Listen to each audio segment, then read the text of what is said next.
Hello, നിങ്ങളുടെ 40കൾ പിന്നിട്ടോ? നിങ്ങൾക്ക് നിങ്ങളുടെ മനസ്സ് പങ്കുപറ്റാൻ പറ്റുന്ന ഒരു സുഹൃത്തുണ്ടോ? ഞാൻ ഉദ്ദേശിച്ചത് എൻ്റെ ബെസ്റ്റ് ഫ്രണ്ട് എൻ്റെ ഭർത്താവാണ്, അമ്മയാണ്, അതല്ല. ബന്ധങ്ങൾക്കപ്പുറത്തേക്ക് ഒരു സുഹൃത്ത് ബന്ധം നിങ്ങൾ നിലനിർത്തിയിട്ടുണ്ടോ? നമ്മൾ സ്കൂളിലും കോളേജിലും ഒക്കെ ആകുമ്പോൾ നമുക്ക് ഒരുപാട് സുഹൃത്തുക്കളുണ്ടാവും. പക്ഷേ ജീവിതത്തിൻ്റെ പ്രാരാബ്ദങ്ങളുമായി മുന്നോട്ട് പോകുമ്പോൾ അത് സ്ത്രീ ആയിക്കോട്ടെ പുരുഷനായിക്കോട്ടെ, സുഹൃത്ത് ബന്ധങ്ങൾ പതുക്കെ പതുക്കെ ഇല്ലാതായി പോകാറില്ലേ? പക്ഷേ നമുക്ക് നമ്മുടെ ഒരു നല്ല സുഹൃത്തിനോട് മനസ്സ് തുറന്ന് സംസാരിക്കാൻ പറ്റുമ്പോൾ കിട്ടുന്ന ആശ്വാസം അത് വളരെ വലുതാണ്. അങ്ങനെ ഒരു സുഹൃത്ത് ബന്ധം ഒരാളെയെങ്കിലും നിങ്ങൾ നിങ്ങളുടെ ജീവിതത്തിൽ കൂടെ കൊണ്ടുപോകണം.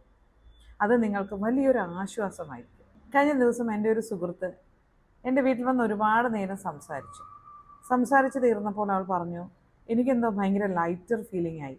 എത്ര കാലത്തിന് ശേഷമാണ് നമ്മൾ കണ്ടതെങ്കിലും നമ്മുടെ സുഹൃത്ത് ബന്ധത്തിൻ്റെ ശക്തി കൊണ്ട് എനിക്ക് നിന്നോട് ഇതെല്ലാം പറയാൻ പറ്റി. പറഞ്ഞു കഴിഞ്ഞപ്പോൾ ഞാൻ റിലീവായി. സംസാരിക്കുമ്പോൾ അവൾ പലവട്ടം കരയുകയുണ്ടായി, പലവട്ടം ചിരിച്ചു, പലപ്പോഴും എക്സൈറ്റഡായി. അത്രയും പറയാൻ അവൾക്ക് ആരും ഉണ്ടായിരുന്നില്ല. അതുവരെ കേട്ടിരുന്ന ഞാനും ഒരു ഇമോഷണൽ റോളർ കോസ്റ്റർ തന്നെയായിരുന്നു. അങ്ങനെ ചുമ്മാ കേട്ടിരിക്കാൻ, നമ്മൾക്ക് എന്തെങ്കിലും പ്രശ്നങ്ങളുണ്ടെങ്കിൽ അതൊന്ന് ഷെയർ ചെയ്തിട്ട് അതിനൊരു പരിഹാരം പറഞ്ഞു തരാൻ, ഇതൊന്നുമില്ലെങ്കിലും സ്നേഹത്തോടെ ഒന്ന് കെട്ടിപ്പിടിച്ച് ആശ്വസിപ്പിക്കാൻ ഒരു സുഹൃത്ത് ബന്ധമെങ്കിലും നമ്മൾ കൂടെ കൊണ്ടുപോകണം. സോഷ്യൽ മീഡിയയിൽ ഫോട്ടോയും റീൽസും ഇടാൻ വേണ്ടി ഉണ്ടാക്കുന്ന താൽക്കാലിക കൂട്ടുകെട്ടുകളോ തിരിഞ്ഞു നിന്ന് കുറ്റം പറയുന്നത് പോലത്തെ ഒരു കൂട്ടുകെട്ടല്ല കേട്ടോ.